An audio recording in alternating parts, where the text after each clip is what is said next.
Salut! Vidéo un petit peu particulière, je ne compte pas en faire des vidéos de ce type-là tout le temps. C'est juste qu'elle a une importance importante dans le futur des contenus que je vais produire, puisque je vais y indiquer pas mal des opinions que j'ai.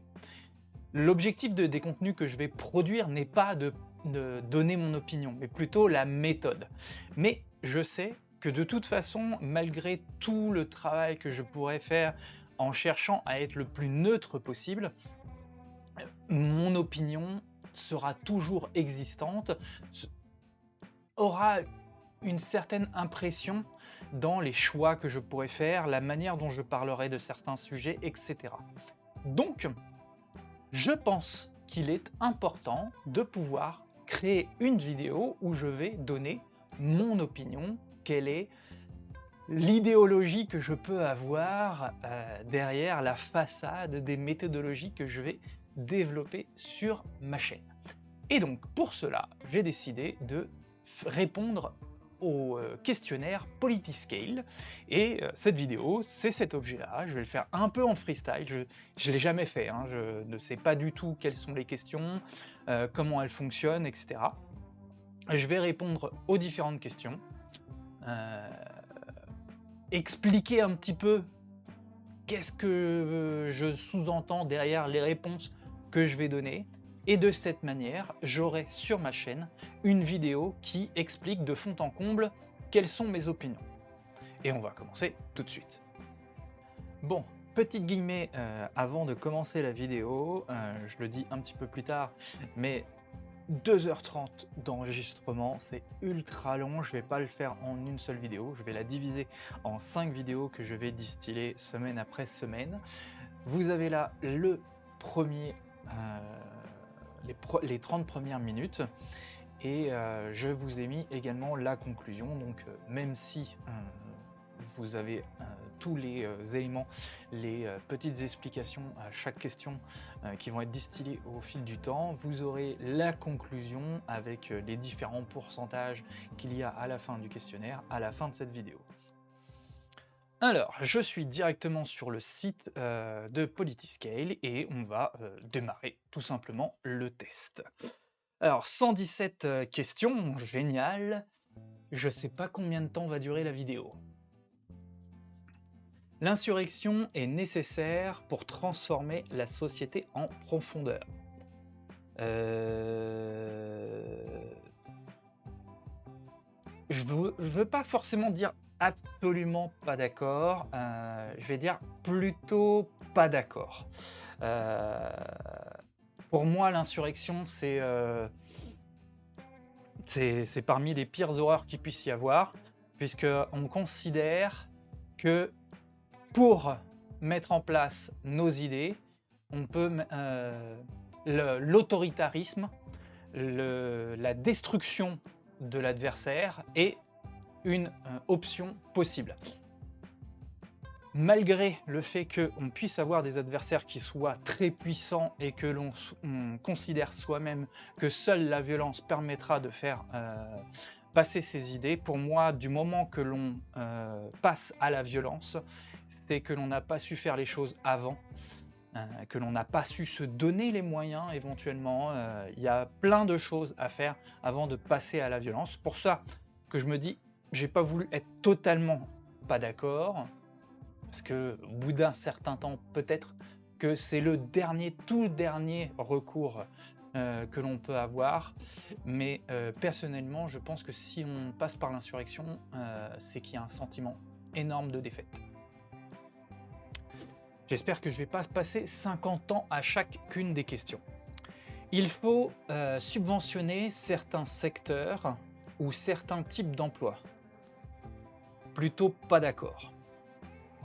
Je pense que si un secteur d'activité a besoin de subventions, ça veut dire que ce secteur d'activité ne satisfait pas ou ne sert pas à suffisamment de personnes pour mériter un développement, en fait, tout simplement.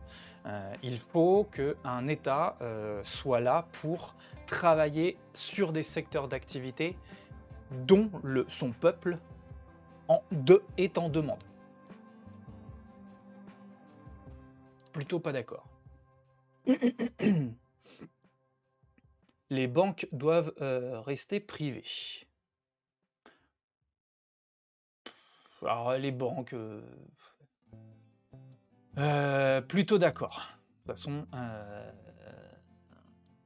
déjà que je trouve que les banques ne sont pas forcément les plus pertinents pour parler de finances, mais alors, mettre les banques, aux mains de personnes qui sont encore moins pertinentes que le privé, ça serait un non-sens. Il est acceptable que certains secteurs de l'industrie soient privés. Bah, oui, absolument d'accord. Les OGM doivent être interdits en dehors de la recherche ou du secteur médical.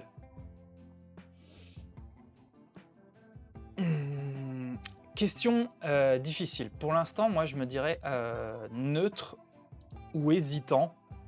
C'est une question, complexe parce que je l'ai pas assez étudiée, clairement pas assez étudiée, donc j'ai très peu de connaissances, et c la réponse est aussi, je trouve, un peu dans la question.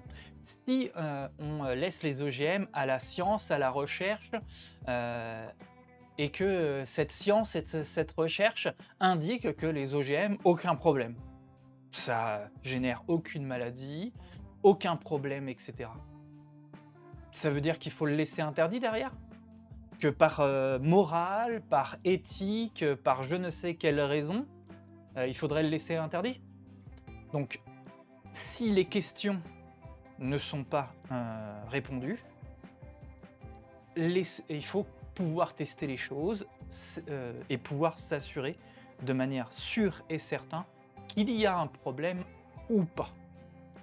Et à ce moment-là, on prend une véritable décision. Mais je comprends totalement le principe de précaution. La recherche de son profit personnel est saine pour l'économie. Bah, absolument d'accord. C'est, le propre de la liberté et l'un des meilleurs vecteurs, justement, de création de valeur. Il mo il faut massivement investir dans la recherche pour améliorer la productivité. Absolument d'accord, c'est l'un des principes du développement.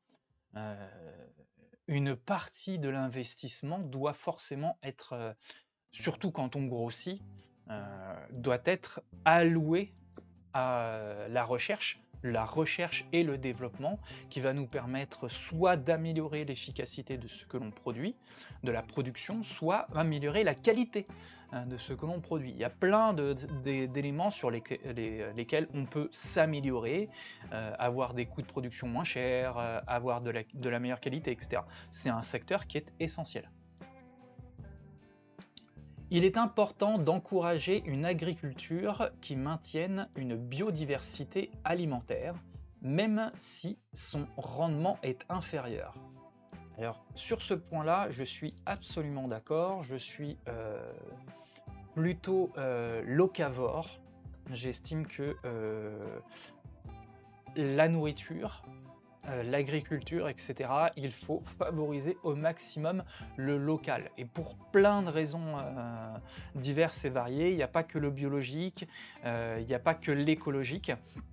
C'est que, on obtient beaucoup plus de soins, de fraîcheur et etc. avec des produits qui sont proches de nous. C'est beaucoup plus sain, je trouve aussi. L'école doit principalement enseigner nos valeurs, nos traditions et les connaissances fondamentales.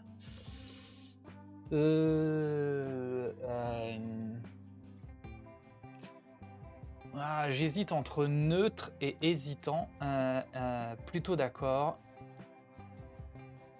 Je vais mettre plutôt d'accord, pour moi l'école, elle doit enseigner les connaissances fondamentales et heu et elle le fait à peine. Heu, pour moi, le programme scolaire est, plutôt à côté de la plaque. Il y a énormément de choses qui ne sont pas données dans l'éducation, notamment l'éducation financière, c'est une catastrophe complète et qui est à la source de beaucoup des problématiques que l'on a aujourd'hui en France. Je vais mettre quand même plutôt d'accord, je suis au moins sûr pour les connaissances fondamentales. Les valeurs et les traditions, honnêtement, c'est pour ça que j'hésite avec neutre, parce que honnêtement, les valeurs et les traditions, ça a rien à faire dans l'enseignement, en fait. Ouais, je vais plutôt rester sur neutre, à ce niveau-là. Parce que les valeurs et les traditions, pour moi, c'est pas ce qui est important dans l'enseignement. L'abstinence devrait être préférée à la contraception pour préserver la vraie nature de l'acte sexuel. Alors là, moi je suis pour la liberté de chacun, tant que les personnes ne font pas n'importe quoi ensemble. Après, c'est la liberté de chacun. Chacun décide un petit peu de comment il vit sa sexualité. Il en prend les risques. Enfin, après, je suis d'accord qu'il y a peut-être un manque d'éducation à ce niveau-là. Mais c'est plus un trait d'éducation qu'il faut renforcer que d'avoir comment dire, des idées religieuses pour cadrer tout ça. Je dirais absolument pas d'accord du coup. Il faut toujours se désolidariser des violences commises par les manifestants. Je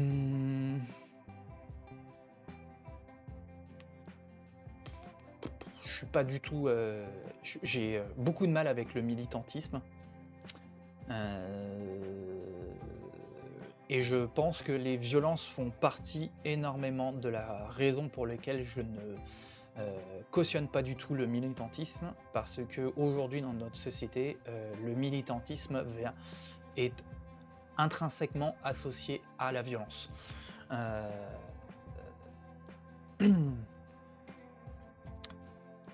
Du coup, je dirais que sur cette question-là, je me mettrais sur absolument d'accord, puisque moi je me désolidarise de tout type de violence de toute façon.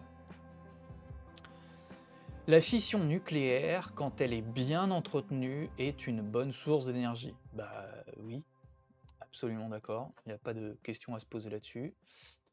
Les brevets ne devraient pas exister. Absolument pas d'accord.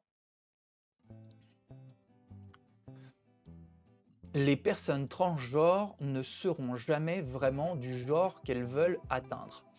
Bah, ça, biologiquement, c'est clair. Mais elles seront jamais du genre qu'elles veulent atteindre. Mais après, c'est pas parce que biologiquement elles le sont pas, qu'elles n'ont pas la liberté de se sentir du genre qu'elles veulent se sentir. Ça n'empêche pas de respecter leur choix. Du moment qu'elles n'attaquent pas ma propre liberté, pourquoi moi, je devrais attaquer leur propre liberté? Tant qu'elles ne cherchent pas à changer la réalité elle-même, que c'est juste la manière dont elles ont envie de vivre leur propre vie, tant que ça les concerne elles-mêmes, j'ai rien à redire à la manière dont les gens veulent vivre leur vie. C'est leur choix à eux, pas le mien. Alors, à cette question-là, propre, bah, je dirais que je suis plutôt pas d'accord. Je vais pas être absolument pas d'accord parce que aujourd'hui, on n'en est pas encore à l'état actuel de la médecine, c'est clair et net que c'est pas possible. Mais on sait jamais, peut-être que la médecine va faire des miracles et permettre de développer des techniques permettant de totalement changer de genre, heu et alors que ça existera. Pour l'instant, aujourd'hui, ça ne l'est pas. Les entreprises publiques doivent être administrées comme des entreprises privées, suivre la logique du marché, concurrence, rentabilité. Je suis plutôt d'accord. Je ne vais pas me mettre en absolument d'accord, hein, parce qu'il y a certains éléments administratifs, qui, ont une logique bien particulière qui est différente des entreprises, mais sur énormément d'aspects, le public devrait être fonctionner comme les entreprises privées et ça fonctionnerait infiniment mieux. Ça serait pas parfait, hein, toutes les entreprises privées sont pas parfaites, hein. Il y a énormément de conneries, dans beaucoup d'entreprises et de toute façon, j'ai pu le constater pour avoir travaillé dans des très grosses entreprises. Plus une entreprise est grosse, plus elle devient similaire à, l'administration publique, hein. C'est de la paperasse dans tous les sens, on doit en référer au N+1, au N+1, au N+1, au N+1. Plus l'entreprise est grosse, plus ça devient un paquebot très difficile à manœuvrer. Mais sur beaucoup d'aspects, ça devrait être géré comme des entreprises privées. Il n'y a pas de problème à ce que certaines écoles et universités puissent être privées. Bah, oui, l'enseignement, n'appartient pas à l'État, donc je suis, entièrement d'accord. Après, il y a des questions de reconnaissance et cetera, réputation, à l'école de savoir développer un cursus et un enseignement qui soit propre à une direction particulière. Heu, Si les élèves qui sortent de ces écoles ont, un niveau de connaissance, un niveau de savoir qui permet de développer, un savoir-faire dans des entreprises et cetera ou de développer des entreprises, il y a aucun frein à ce que ça soit, privé.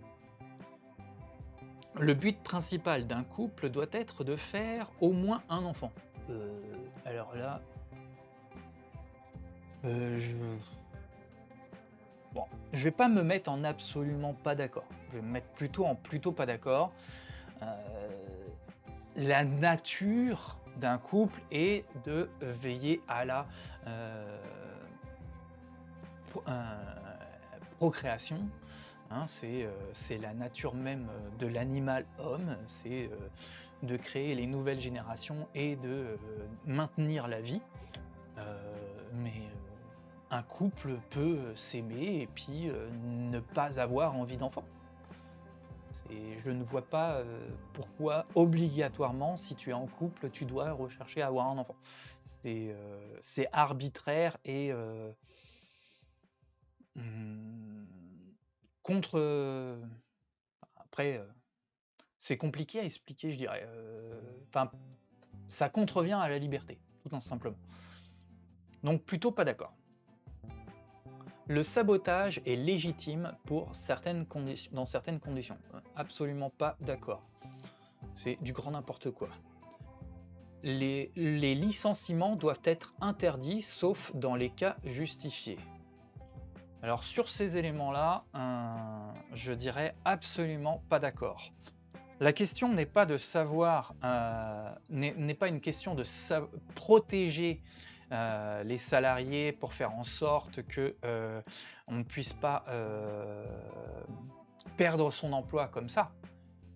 C'est un gros problème qu'on a aujourd'hui aussi, hein, c'est que, comme employer quelqu'un, créer un poste, ça coûte tellement cher, c'est tellement risqué. Parce que même si on peut licencier, ça coûte cher de licencier. Il y a le coût de formation pour que la personne soit adaptée au poste qu'elle reçoit et cetera.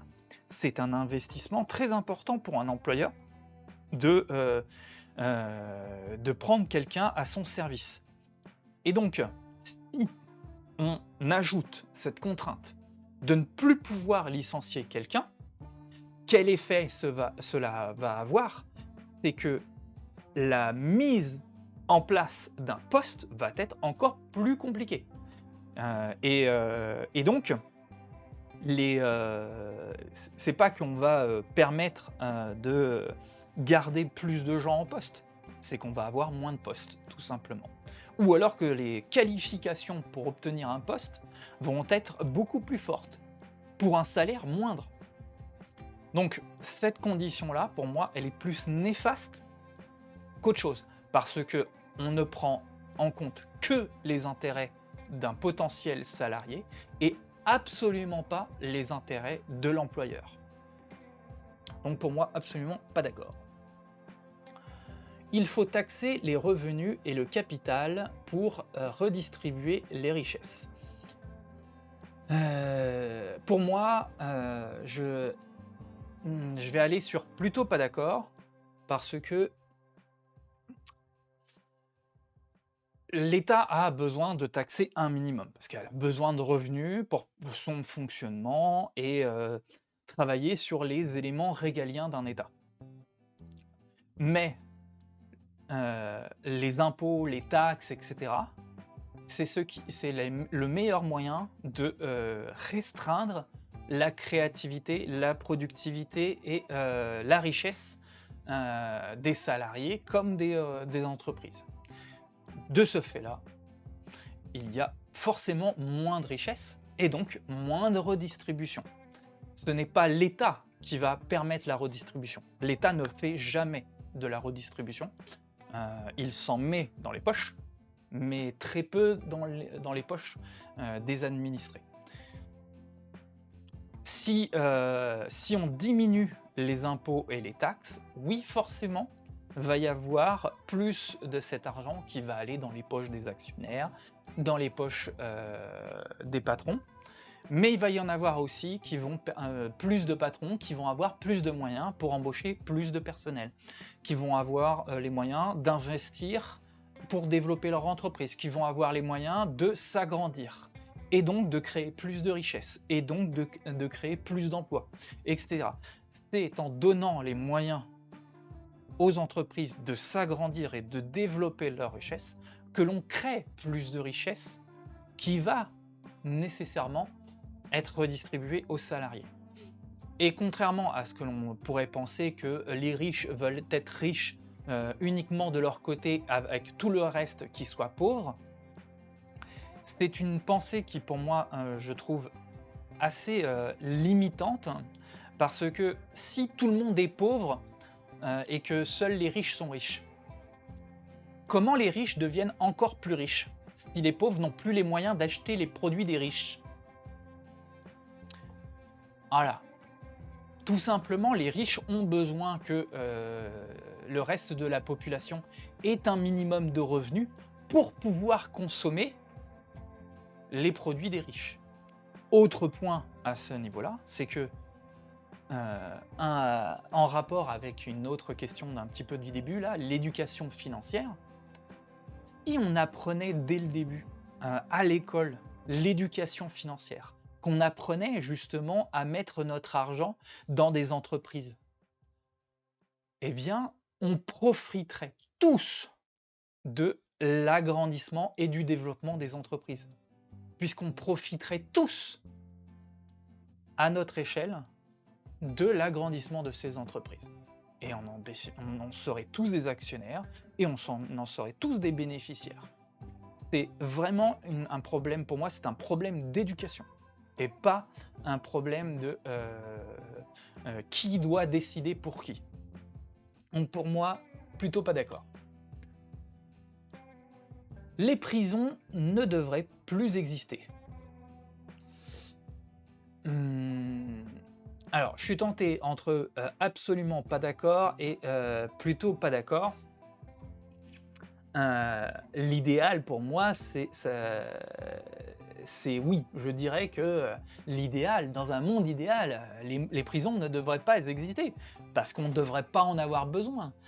Tous les gens devraient pouvoir vivre leur vie en toute liberté, ne pas faire de crimes, etc. Et on n'aurait alors pas besoin de prison.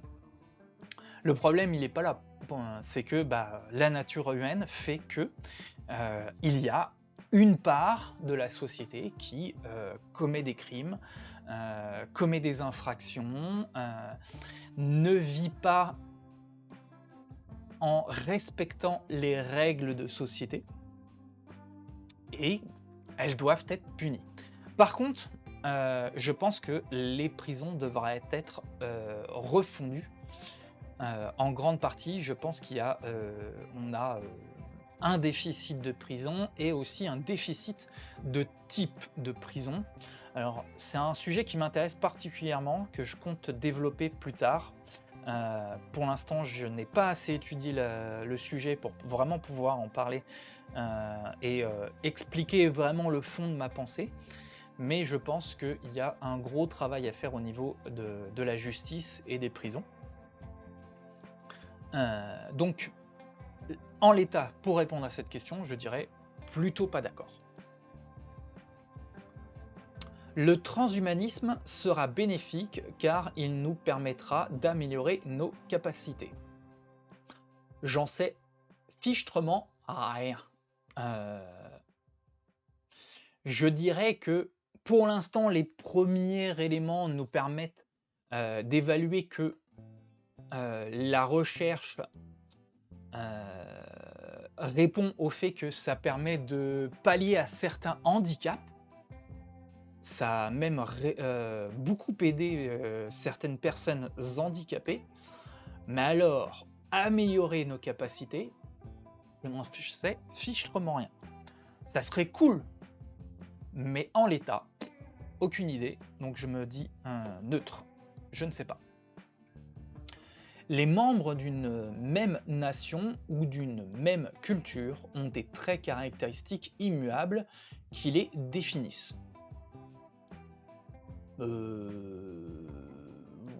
Oui et non. Immuable, en fait, c'est ce mot immuable qui les définissent. Je trouve ça essentialiste, vraiment essentialiste. On partage des éléments en commun, mais ce n'est que du partage. Ça ne fait pas de nous des personnes identiques.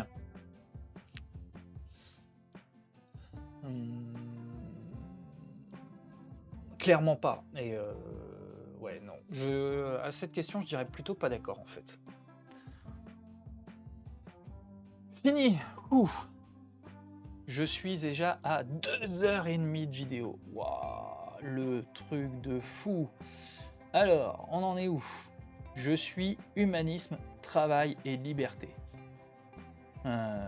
Ok, ok, ouais, d'accord, intéressant.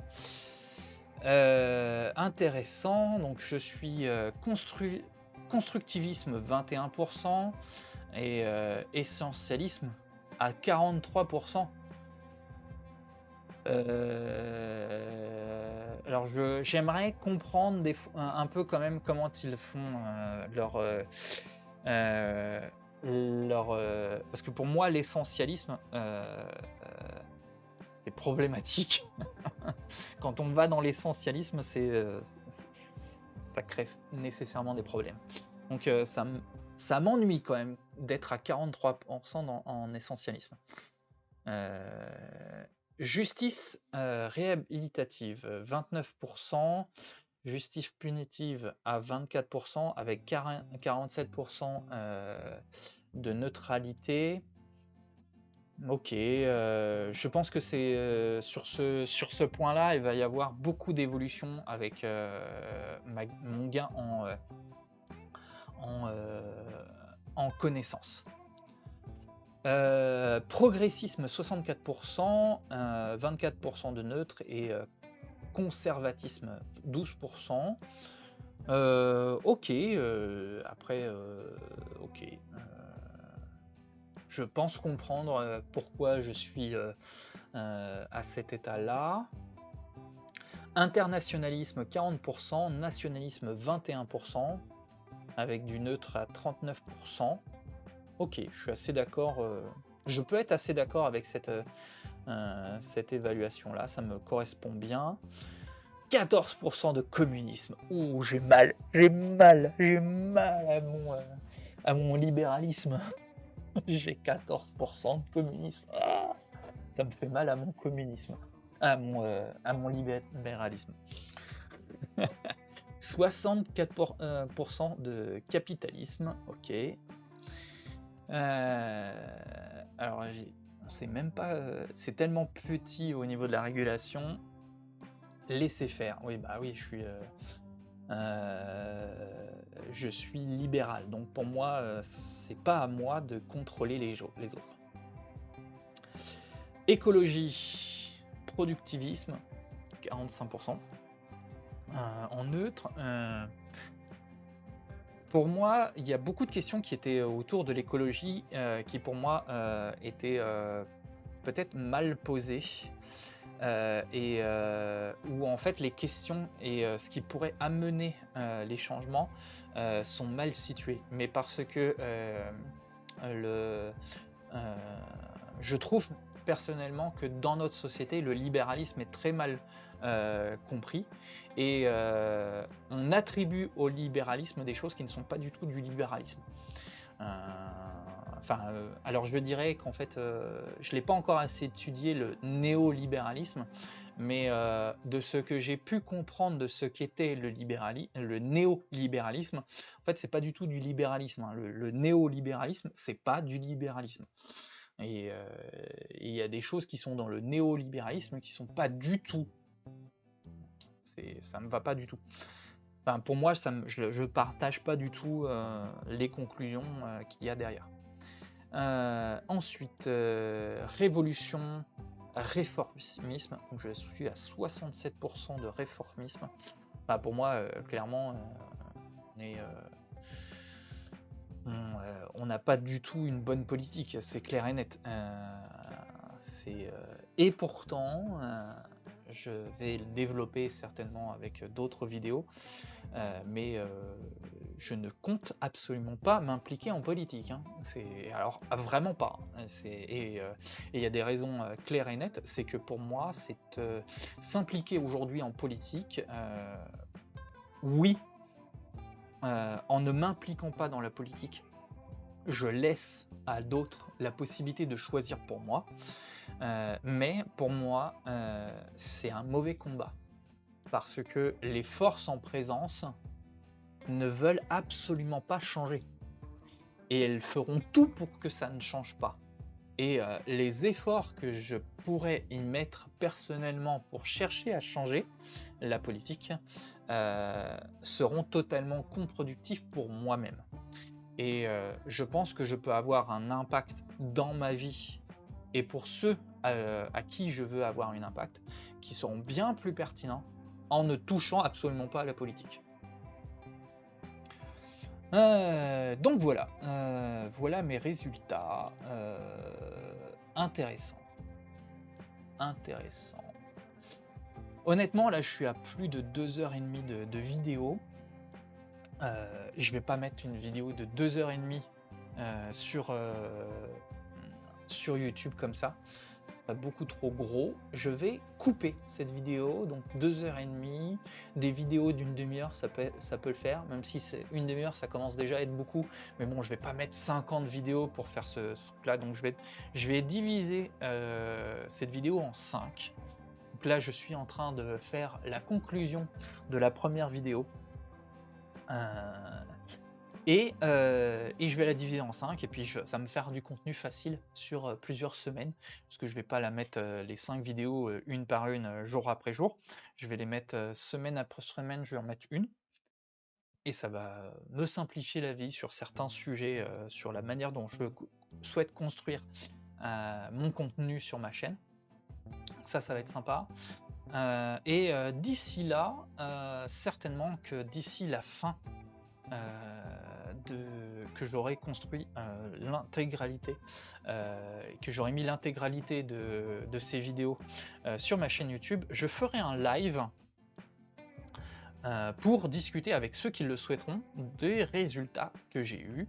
Donc ça sera l'occasion de faire un live, parce que j'aurais déjà commencé à faire des lives à ce moment-là, mais ça me permettra de faire un live sur ma manière de penser et donner l'occasion à des personnes qui le souhaitent de me poser des questions en direct sur qu'est-ce qu'ils pensent de mon opinion.